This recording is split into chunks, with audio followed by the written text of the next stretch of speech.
Hello friends, welcome to my YouTube channel. पिछले video में हमने नेट के पाठ्यक्रम में संकलित इकाई 7 की कहानी राजा निर्बंसिया के पहले भाग का कथावाचन किया था। आज इस वीडियो में हम इसके दूसरे एवं अंतिम भाग का कथावाचन करेंगे। तो आइए, प्रस्तुत है यह कहानी। हाँ भाई, कमजोरी इतनी जल्दी नहीं मिट सकती। ख्याल नहीं करेंगे तो नुकसान उठाएंगे। कोई पुरुष स्वर था यह। जगपति असमंजस में पड़ गया। वह एकदम भीतर घुस जाए इसमें क्या हर्ज है, पर जब उसने पैर उठाए तो वे बाहर जा रहे थे। बाहर बड़ोठे में साइकिल को पकड़ते ही उसे सूझ आई। वहीं से जैसे अनजान बनता बड़े प्रयत्न से आवाज को खोलता चिल्लाए, अरे चंदा, यह साइकिल किसकी है? कौन मेहरबान? चंदा उसकी आवाज सुनकर कमरे से बाहर निकलकर जैसे खुशखबरी सुना रही थी। अपने कंपाउंडर साहब आए हैं। खोजते खोजते आज घर का पता पाए हैं। तुम्हारे इंतजार में बैठे हैं। कौन? बचन सिंह? अच्छा, वही तो मैं कहूँ। भला कौन? कहता जगपति पास पहुंचा और बातों में इस तरह उलझ गया जैसे सारी परिस्थिति उसने स्वीकार कर ली ही हो। बचन सिंह जब फिर आने की बात कहकर चला गया तो चंदा ने बहुत अपनेपन से जगपति के सामने बात शुरू की। जाने कैसे कैसे आदमी होते हैं। क्यों, क्या हुआ? कैसे होते हैं आदमी? जगपति ने पूछा। इतनी छोटी जान पहचान में तुम मर्दों के घर में न रहते घुसकर बैठ सकते हो। तुम तो उल्टे पैरों लौट आओगे। चंदा कहकर जगपति के मुख पर कुछ इच्छित प्रतिक्रिया देख सकने के लिए गहरी निगाहों से ताकने लगी। जगपति ने चंदा की ओर से ऐसे देखा जैसे यह बात भी कहने की या पूछने की है। फिर बोला, बचन सिंह अपनी तरह का आदमी है, अपनी तरह का अकेला होगा। पर कहते कहते चंदा रुक गई। आड़े वक्त काम आने वाला आदमी है, लेकिन उससे फायदा उठा सकना जितना आसान है उतना मेरा मतलब है कि जिससे कुछ लिया जाएगा उसे दिया भी जाएगा। जगपति ने आंखें दीवार पर गड़ाते हुए कहा और चंदा उठकर चली गई। उस दिन के बाद बचन सिंह लगभग रोज ही आने जाने लगा। जगपति उसके साथ इधर उधर घूमता भी रहता। बचन सिंह के साथ वह जब तक रहता अजीब सी घुटन उसके दिल को बांध लेती और तभी जीवन की तमाम विषमताएं भी उसकी निगाहों के सामने उभरने लगती। आखिर वह स्वयं एक आदमी है बेकार। यह मानना कि उसके सामने पेट पालने की कोई इतनी विकराल समस्या नहीं। वह भूखों नहीं मर रहा है, जाड़े में कांप नहीं रहा है, पर उसके 2 हाथ पैर हैं, शरीर का पिंजरा है जो कुछ मांगता है कुछ और वह सोचता। यह कुछ क्या है? सुख? शायद हाँ, शायद नहीं। वह तो दुख में भी जी सकने का आदी है, अभाव में जीवित रह सकने वाला आश्चर्यजनक कीड़ा है। तो फिर वासना? शायद हाँ, शायद नहीं। चंदा का शरीर लेकर उसने उस क्षणिकता को भी देखा है। तो फिर धन? शायद हाँ, शायद नहीं। उसने धन के लिए अपने को खपाया है, वह भी तो उस अदृश्य प्यास को बुझा नहीं पाया। तो फिर क्या? वह कुछ क्या है जो उसकी आत्मा में नासूर सा रिश्ता जा रहता है, अपना उपचार मांगता है। शायद काम? हाँ, यही, बिल्कुल यही, जो उसके जीवन की घड़ियों को निपट सूना ना छोड़े, जिसमें वह अपनी शक्ति लगा सके, अपना मन डुबा सके, अपने को सार्थक अनुभव कर सके, चाहे उसमें सुख हो या दुख, आरक्षा हो या सुरक्षा, शोषण हो या पोषण। उसे सिर्फ काम चाहिए, करने के लिए कुछ चाहिए। यही तो उसकी प्रकृत आवश्यकता है, पहली और आखिरी मांग है, क्योंकि वह उस घर में नहीं पैदा हुआ जहां सिर्फ जबान हिलाकर शासन करने वाले होते हैं। वह उस घर में भी नहीं पैदा हुआ जहां सिर्फ मांग कर जीने वाले होते हैं। वह उस घर का है जो सिर्फ काम करना जानता है, काम ही जिसकी आस है। सिर्फ वह काम चाहता है, काम। और एक दिन उसकी काम धाम की समस्या भी हल हो गई। तालाब वाले ऊंचे मैदान के दक्षिण ओर जगपति की लकड़ी की टाल खुल गई, बोर्ड तक टंग गया। टाल की जमीन पर लक्ष्मी पूजन भी हो गया और हवन भी हुआ। लकड़ी को कोई कमी नहीं थी। गांव से आने वाली गाड़ियों को इस कारोबार में पैरे हुए आदमियों की मदद से मोल तोल करवा के वहां गिरवा दिया गया। गांठें एक ओर रखी गई, चैलों का चट्टा करीने से लग गया और गुद्दे चीरने के लिए डाल दिए गए। 2-3 गाड़ियों का सौदा करके टाल चालू कर दी गई। भविष्य में स्वयं पेड़ खरीद कर कटाने का तय किया गया। बड़ी बड़ी स्कीमें बनी कि किस तरह जलाने की लकड़ी से बढ़ाते बढ़ाते एक दिन इमारती लकड़ी की कोठी बनेगी, चीरने की कई नई मशीन लगेगी। कारोबार बढ़ जाने पर बचन सिंह भी नौकरी छोड़कर उसी में लग जाएगा और उसने महसूस किया कि वह काम में लग गया है। अब 24 घंटे उसके सामने काम है, उसके समय का उपयोग है। दिन भर में वह 1 घंटे के लिए किसी का मित्र हो सकता है, कुछ देर के लिए वह पति हो सकता है, पर बाकी समय, दिन और रात के बाकी घंटे, उन घंटों के अभाव को सिर्फ उसका अपना काम ही भर सकता है। और अब वह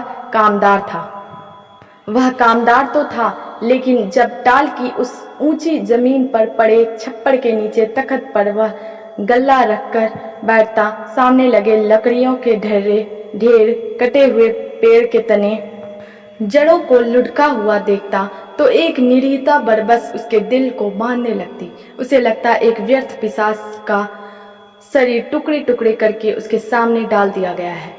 फिर इन पर कुल्हाड़ी चलेगी और इनके रेसे रेसे अलग हो जाएंगे और तब इनकी ठठरियों को सुखाकर किसी पैसे वाले के हाथ तक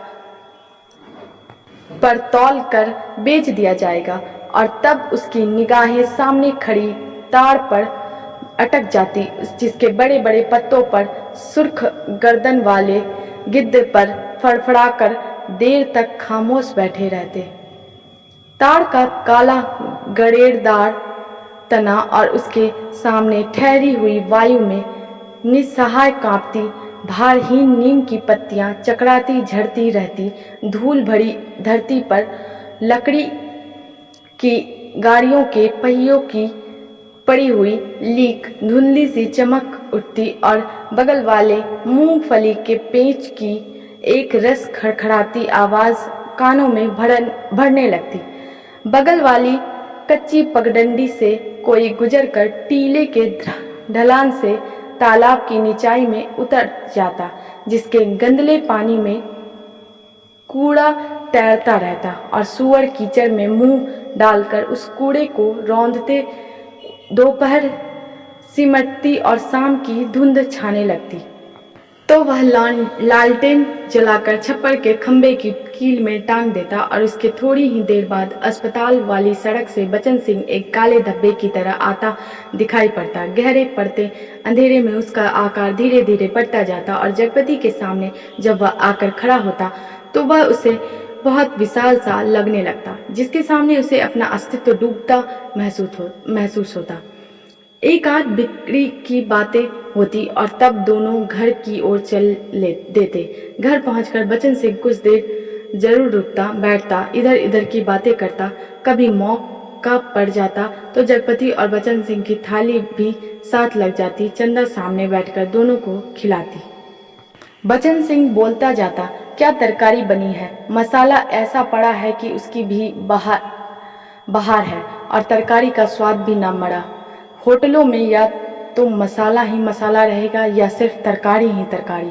वाह वाह, क्या बात है अंदाज की। और चंदा बीच बीच में टोक कर बोलती जाती, इन्हें तो जब तक दाल में प्याज का भुना घी न मिले तब तक पेट ही नहीं भरता, या सिरका अगर इन्हें मिल जाए तो समझो सब कुछ मिल गया। पहले मुझे सिरका ना जाने ऐसा लगता था, पर अब ऐसा जवान पर चढ़ा है कि या इन्हें कागज सी पतली रोटी पसंद ही नहीं आती। अब मुझसे कोई पतली रोटी बनाने को कहे तो बनती ही नहीं, आदत पड़ गई है और फिर मन ही नहीं करता। पर चंदा की आंखें बचन सिंह की थाली पर ही जमी रहती। रोटी निपटी तो रोटी परोस दी, दाल खत्म नहीं हुई तो भी एक चमचा पर और परोस दी और जगपति सिर झुकाए खाता रहता। सिर्फ एक गिलास पानी मांगता और चंदा चौंक कर पानी देने से पहले कहती, अरे तुमने तो कुछ लिया भी नहीं। कहते कहते वह पानी दे देती और तब उसके दिल पर गहरी सी चोट लगती। न जाने क्यों वह खामोशी की चोट उसे बड़ी पीड़ा दे जाती, पर वह अपने को समझा लेती, कोई मेहमान तो नहीं है, मांग सकते थे, भूख नहीं लगी।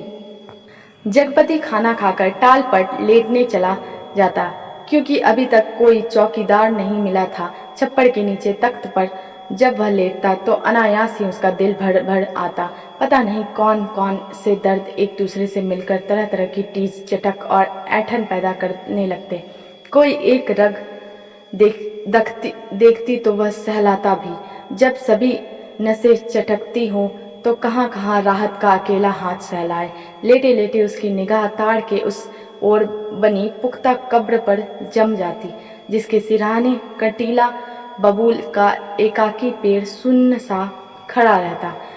जिस कब्र पर एक पर्दा नशीन औरत बड़े लिहाज से आकर सवेरे सवेरे बेला और चमेली के फूल चढ़ा जाती, घूम घूम कर उसके फेरे लेती और माथा टेक कर कुछ कदम उदास उदास सी चलकर एकदम तेजी से मुड़कर बिसातियों के मोहल्ले में खो जाती। शाम होते फिर आती, एक दिया बाती और अगर की बत्तियां जलाती, फिर मुड़ते हुए ओढ़नी का पल्ला कंधों पर डालती तो दिए की लौ कांपती, कभी कांप कर बुझ जाती, पर उसके कदम बढ़ चुके होते, पहले धीमे थके उदास से और फिर तेज सधे सामान्य से, और वह फिर उसी मोहल्ले में खो जाती। और तब रात की तन्हाइयों में बबूल के कांटों के बीच उस सायम सायम करते ऊंचे नीचे मैदान में जैसे उस कब्र से कोई रूह निकलकर निपट अकेली भटकती रहती। तभी ताड़ पर बैठे सुर्ख गर्दन वाले गिद्ध मनहूस सी आवाज में किलबिला उठते और ताड़ के पत्ते भयानकता से खड़बड़ा उठते। जब जगपति का बदन कांप जाता और वह भटकती रूह जिंदा रह सकने के लिए जैसे कब्र की ईंटों में बबूल के साया तले दुबक जाती। जगपति अपनी टांगों को पेट से भींच कर कंबल से मुंह छुपा औंधा लेट जाता। तड़के ही ठेके पर लगे लकड़हारे लकड़ी चीरने आ जाते। तब जगपति कंबल लपेट घर की ओर चला जाता। राजा रोज सवेरे टहलने जाते थे, माँ सुनाया करती थी। एक दिन जैसे ही महल के बाहर निकलकर आए कि सड़क पर झाड़ू लगाने वाली महतारी उन्हें देखते ही अपना झाड़ू पोछा पटक कर माथा पीटने लगी और कहने लगी, हाय राम, आज राजा निर्वंशिया का मुंह देखा है, न जाने रोटी भी नसीब होगी कि नहीं, न जाने कौन सी विपत टूट पड़े। राजा को इतना दुख हुआ कि उल्टे पैरों महल को लौट गए। मंत्री को हुक्म दिया कि उस महतारी का घर नाच से भर दे और सब राजसी वस्त्र उतार राजा उसी क्षण जंगल की ओर चले गए। उसी रात रानी को सपना हुआ कि कल की रात तेरी मनोकामना पूरी करने वाली है। रानी बहुत पछता रही थी, पर फौरन ही रानी राजा को खोजती खोजती उस सराय में पहुंच गई जहां वह टिके हुए थे। रानी भेष बदलकर सेवा करने वाली भटियारी बनकर राजा के पास रात में पहुंची। रात भर उनके साथ रही और सुबह राजा के जगने से पहले सराय छोड़ महल में लौट गई। राजा सुबह उठकर दूसरे देश की ओर चले गए। 2 ही दिनों में राजा के निकल जाने की खबर राज्य भर में फैल गई। राजा निकल गए, चारों तरफ यही खबर थी और उस दिन टोले मोहल्ले के हर गांव आंगन में बरसात के मेघ की तरह यह खबर बरसकर फैल गई कि चंदा के बाल बच्चा होने वाला है। नुक्कड़ पर जमुना सुनार की कोठरी में फेंकती सुरही रुक गई। मुंशी जी ने अपना मिजान लगाना छोड़ विस्फारित नेत्रों से ताककर खबर सुनी। बंसी किराने वाले ने कुएं में से आधी गई रस्सी खींच डोल मन पर पटक कर सुना। सुदर्शन दर्जी ने मशीन के पहिए को हथेली से रगड़कर रोककर सुना। हंसराज पंजाबी ने अपनी नील लगी मलगुजी कमीज की आस्तीन चढ़ाते हुए सुना और जगपति की बेवा चाची ने औरतों के जमघट में बड़े विश्वास पर भेद भरे स्वर में सुनाया। आज 6 साल हो गए शादी को, न बाल न बच्चा। न जाने किसका पाप है उसके पेट में और किसका होगा सिवा उस मुस्टंडे कंपोटर के। न जाने कहां से कुलक्षणी इस मोहल्ले में आ गई। इस गली की तो पुश्तों से ऐसी मर्जाद रही है कि गैर मर्द औरत की परछाई तब नहीं देख पाए। यहाँ के मर्द तो बस अपने घर की औरतों को जानते हैं, उन्हें तो पड़ोसी के घर की जनानियों की गिनती तक नहीं मालूम। यह कहते कहते उनका चेहरा तमतमा आया और सब औरतें देवलोक की देवियों की तरह गंभीर बनी। अपनी पवित्रता की महानता के बोझ से दबी धीरे धीरे खिसक गई। सुबह यह खबर फैलने से पहले जगपति टाल पर चला गया था, पर सुनी उसने भी आज ही थी। दिन भर वह तख्त पर कोने की ओर मुंह किए पड़ा रहा, न ठेके की लकड़ियां चिराई, न बिक्री की ओर ध्यान दिया, न दोपहर का खाना खाने ही घर गया। जब रात अच्छी तरह फैल गई, वह हिंसक पशु की भांति उठा। उसने अपनी अंगुलियां चटकाई, मुट्ठी बांधकर बाह का जोर देखा तो नसें तनी और बाह में कठोर कंपन सा हुआ। उसने 3-4 पूरी सांसें खींची और मजबूत कदमों से घर की ओर चल पड़ा। मैदान खत्म हुआ, कंकड़ की सड़क आई, सड़क खत्म हुई, गली आई, पर गली के अंधेरे में घुसते वह सहम गया, जैसे किसी ने अदृश्य हाथों से उसे पकड़कर सारा रक्त निचोड़ लिया। उसकी फटी हुई शक्ति की नस पर हिम शीतल होंठ रखकर सारा रस चूस लिया और गली के अंधेरे की हिकारत भरी कालिख और भी भारी हो गई, जिसमें घुसने से उसकी सांस रुक जाएगी, घुट जाएगी। वह पीछे मुड़ा पर रुक गया। फिर कुछ संयत होकर वह चोरों की तरह निःशब्द कदमों से किसी तरह घर की भीतरी देहरी तक पहुंच गया। दाईं ओर की रसोई वाली दहलीज में कुप्पी टिमटिमा रही थी और चंदा अस्त व्यस्त सी दीवार से सिर टेके शायद आसमान निहारते निहारते सो गई थी। कुप्पी का प्रकाश उसके आधे चेहरे को उजागर किए था और आधा चेहरा गहन कालिमा में डूबा अदृश्य था। वह खामोशी में से खड़ा ताकता रहा। चंदा के चेहरे पर नारित्व की प्रौढ़ता आज उसे दिखाई दी। चेहरे की सारी कमनीयता न जाने कहाँ खो गई थी, उसका अछूतापन न जाने कहाँ लुप्त हो गया था। फूला फूला मुख जैसे टहनी से तोड़े फूल को पानी में डालकर ताजा किया गया हो, जिसकी पंखुड़ियों में टूटन की सुरमई रेखाएं पड़ गई हो, पर भीगने से भारीपन आ गया हो। उसके खुले पैर पर उसकी निगाह पड़ी तो सूजा सा लगा, एड़ियां भरी सूजी सी और नाखूनों के पास अजब सा सूखापन। जगपति का दिल एक बार मसोस उठा। उसने चाहा कि बढ़कर उसे उठा ले, अपने हाथों से उसका पूरा शरीर छू छू कर सारा कलुष पोंछ दे, उसे अपनी सांसों की अग्नि में तपाकर एक बार फिर पवित्र कर ले और उसकी आंखों की गहराई में झांक कर कहे, देवलोक से किस शापवश निर्वासित हो तुम इधर आ गई चंदा। यह शाप तो अमिट था। तभी चंदा ने हड़बड़ाकर आंखें खोली। जगपति को सामने देख उसे लगा कि वह एकदम नंगी हो गई हो, अतिशय लज्जित हो।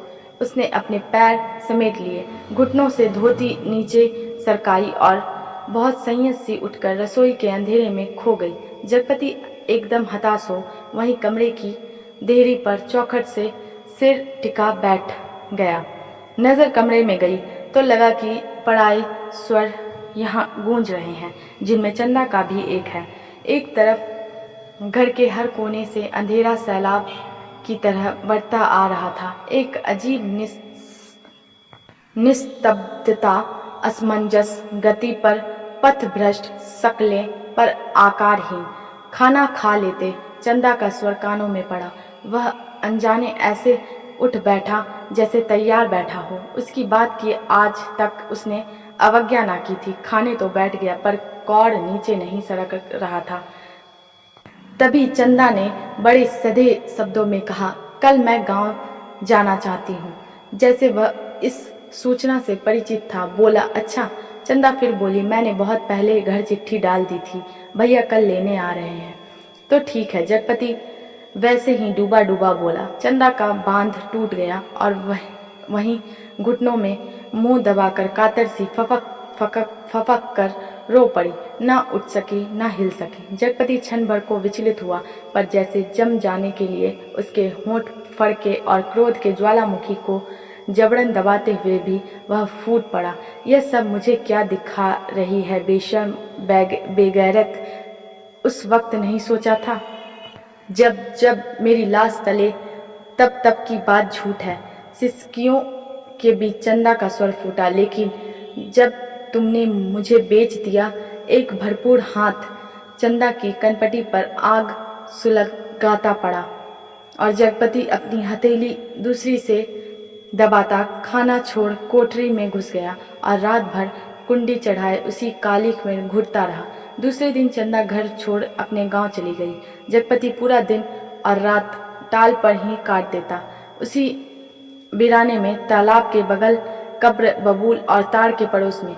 पर मन मुर्दा हो गया था।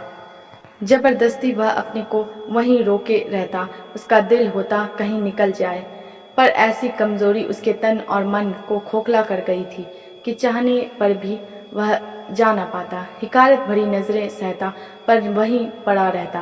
काफी दिनों बाद जब नहीं रह गया, तो एक दिन जगपति घर पर ताला लगा नजदीक के गांव में लकड़ी कटाने चला गया। उसे लग रहा था कि अब वह पंगु हो गया है, बिल्कुल लंगड़ा, एक रेंगता कीड़ा जिसके न आंख है, न कान, न मन, न इच्छा।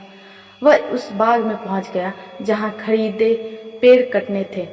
दो आड़े वालों ने पतले पेड़ के तने पर आड़ा रखा और कड़ कड़ का आबाद शोर शुरू हो गया। दूसरे पेड़ पर बन्ने और सकुड़े की कुल्हाड़ी बज उठी और गांव से दूसरे उस बाग में एक लयपूर्ण शोर शुरू हो गया। जड़ पर कुल्हाड़ी पड़ती तो पूरा पेड़ थर्रा जाता। करीब के खेत की मेड़ पर बैठे जगपति का शरीर भी जैसे कांप कांप उठता। चंदा ने कहा था, लेकिन जब तुमने मुझे बेच दिया, क्या वह ठीक कहती थी? क्या बचन सिंह ने टाल के लिए जो रुपए दिए थे उसका ब्याज इधर चुकता हुआ? क्या सिर्फ वही रुपए आग बन गए जिसकी आंच में उसकी सहनशीलता, विश्वास और आदर्श मोम से पिघल गए? सकुड़े बाग से लगे दर्रे पर से किसी ने आवाज लगाई। सकुड़े ने कुल्हाड़ी रोककर वहीं से हाँक लगाई। कोने के खेत से लीक बनी है, जरा मेड़ मारकर लंघा ना ला गाड़ी। जगपति का ध्यान भंग हुआ। उसने मुड़कर दर्रे पर आंखें गड़ाई। दो भैंसा गाड़ियां लकड़ी भरने के लिए आ पहुंची थी। सकुड़े ने जगपति के पास आकर कहा, एक गाड़ी का भुर्थ तो हो गया, बल्कि डेढ़ का। अब इस पतड़िया पेड़ को ना छांटते। जगपति ने उस पेड़ की ओर देखा जिसे काटने के लिए सकुड़े ने इशारा किया था। पेड़ की शाख हरी पत्तियों से भरी थी। वह बोला, अरे यह तो हरा है, अभी इसे छोड़ दो। हरा होने से क्या, उखड़ तो गया है ना फूल का ना फल का। अब कौन इसमें फल फूल आएंगे? 4 दिन में पत्ती झुरा जाएगी। सकुड़े ने पेड़ की ओर देखते हुए उस्तादी अंदाज से कहा, जैसा ठीक समझो तुम। जगपति ने कहा और उठकर मेड़ पक्के हुए कुएं पर पानी पीने चला गया। दोपहर ढलते गाड़ियां भड़कर तैयार हुई और शहर की ओर रवाना हो गई। जगपति को उनके साथ आना पड़ा। गाड़ियां लकड़ी से लदी शहर की ओर चली जा रही थी और जगपति गर्दन झुकाए कच्ची सड़क की धूल में डूबा भारी कदमों से धीरे धीरे उन्हीं की बजती घंटियों के साथ निर्जीव सा बढ़ता जा रहा था। कई बरस बाद राजा परदेश से बहुत सा धन कमाकर गाड़ी में लाद कर अपने देश की ओर लौटे। माँ सुनाया करती थी, राजा की गाड़ी का पहिया महल से कुछ दूर पतेल की झाड़ी में उलझ गया। हर तरह कोशिश की, पर पहिया ना निकला। तब एक दिन एक पंडित ने बताया कि संकट के दिन का जन्मा बालक अगर अपने घर की सुपारी लाकर इसमें छुआ दे तो पहिया निकल जाएगा। वहीं 2 बालक खेल रहे थे। उन्होंने यह सुना तो कूद कर पहुंचे और कहने लगे कि हमारी पैदाइश सकट की है। पर सुपारी तब लाएंगे जब तुम आधा धन देने का वादा करो। राजा ने बात मान ली। बालक दौड़े दौड़े घर आए, सुपारी लाकर छुआ दी, फिर घर का रास्ता बताते आगे आगे चले। आखिर गाड़ी महल के सामने उन्होंने रोक ली। राजा को बड़ा अचरज हुआ कि हमारे ही महल में ये दो बालक कहाँ से आ गए। भीतर पहुंचे तो रानी खुशी से बेहाल हो गई। पर राजा ने पहले उन बालकों के बारे में पूछा तो रानी ने कहा कि ये दोनों बालक उन्हीं के राजकुमार हैं।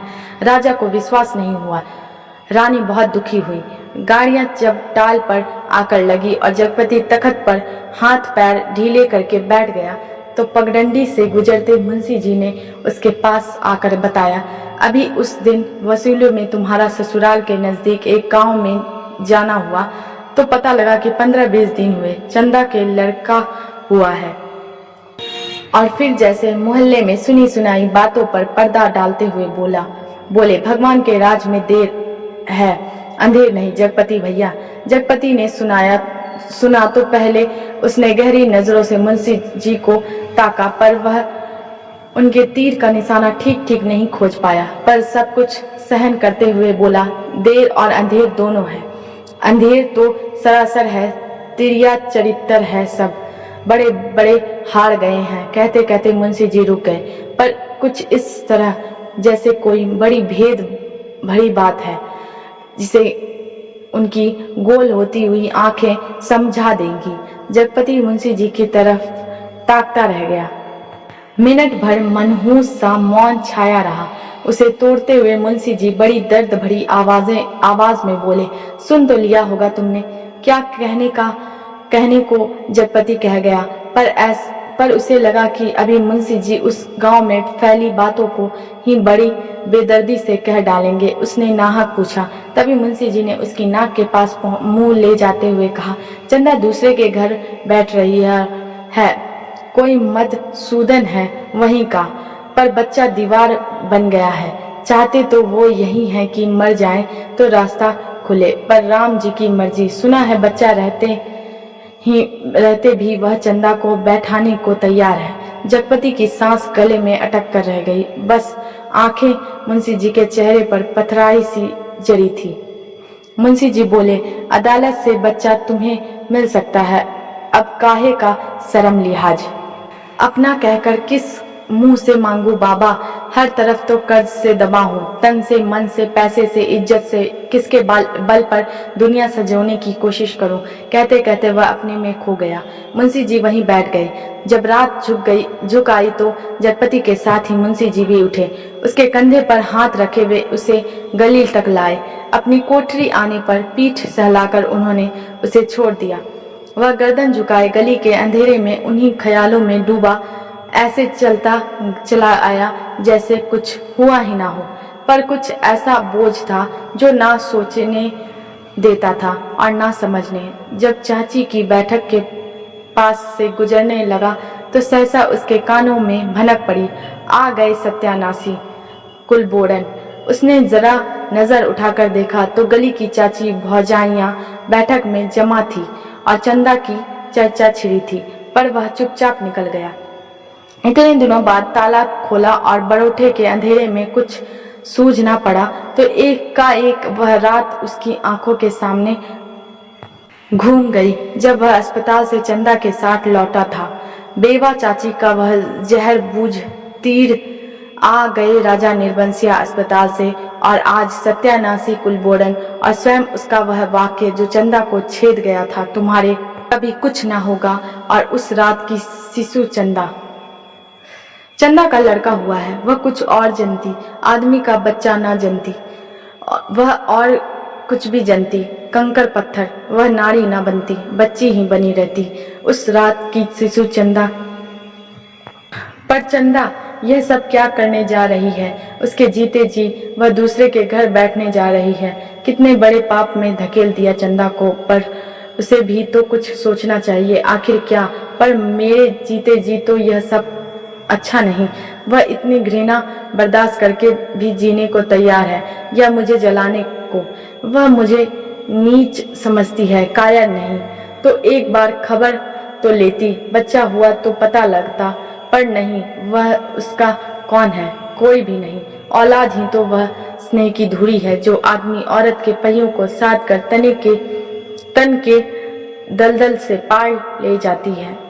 और नहीं तो हर औरत वेश्या है और हर आदमी वासना का कीड़ा।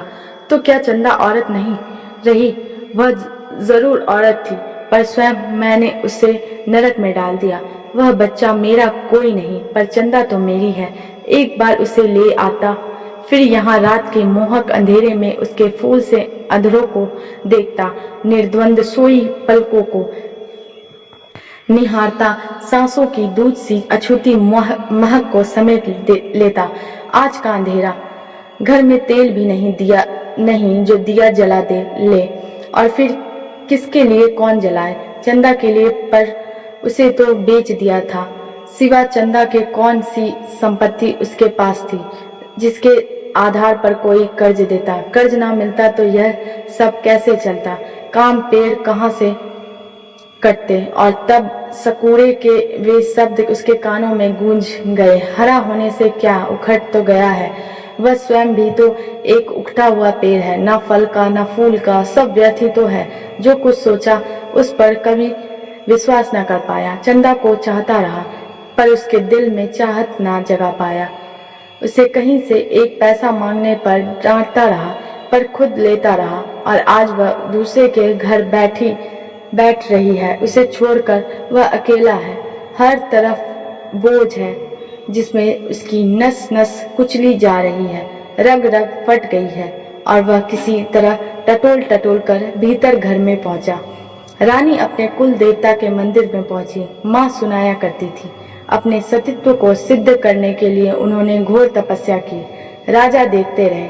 कुल देवता प्रसन्न हुए और उन्होंने अपनी दैवी शक्ति से दोनों बालकों को तत्काल जन्मे शिशुओं में बदल दिया। रानी की छातियों में दूध भराया और उनमें से धार फूट पड़ी, जो शिशुओं के मुंह में गिरने लगी। राजा को रानी के सतीत्व का सबूत मिल गया। उन्होंने रानी के चरण पकड़ लिए और कहा कि तुम देवी हो, ये मेरे पुत्र हैं। और उस दिन से राजा ने फिर राजकाज संभाल लिया। पर उसी रात जगपति अपना सारा कारोबार त्याग अफीम और तेल पीकर मर गया, क्योंकि चंदा के पास कोई दैवी शक्ति नहीं थी और जगपति राजा नहीं, बचन सिंह कंपाउंडर का कर्जदार था। राजा ने दो बातें की, माँ सुनाती थी। एक तो रानी के नाम से उन्होंने बहुत बड़ा मंदिर बनवाया और दूसरे राज के नए सिक्कों पर बड़े राजकुमार का नाम खुदवा कर चालू किया, जिससे राज भर में अपने उत्तराधिकारी की खबर हो जाए। जगपति ने मरते वक्त दो पर्चे छोड़े, एक चंदा के नाम, दूसरा कानून के नाम। चंदा को उसने लिखा था, चंदा मेरी अंतिम चाह यही है कि तुम बच्चे को लेकर चली आना। अभी 1-2 दिन मेरी लाश की दुर्गति होगी, तब तक तुम आ सकोगी। चंदा आदमी को पाप नहीं पश्चाताप मारता है। मैं बहुत पहले मर चुका था, बच्चे को लेकर जरूर चली आना। कानून को उसने लिखा था, किसी ने मुझे मारा नहीं है, किसी आदमी ने नहीं। मैं जानता हूँ कि मेरे जहर की पहचान करने के लिए मेरा सीना चीरा जाएगा। उसमें जहर है। मैंने अफीम नहीं, रुपए खाए हैं। उन रुपयों में कर्ज का जहर था। उसी ने मुझे मारा है। मेरी लाश तब तक न जलाई जाए जब तक चंदा बच्चे को लेकर न आ जाए। आग बच्चे से दिलवाई जाए, बस। माँ जब कहानी समाप्त करती थी तो आसपास बैठे बच्चे फूल चढ़ाते थे। मेरी कहानी भी खत्म हो गई, पर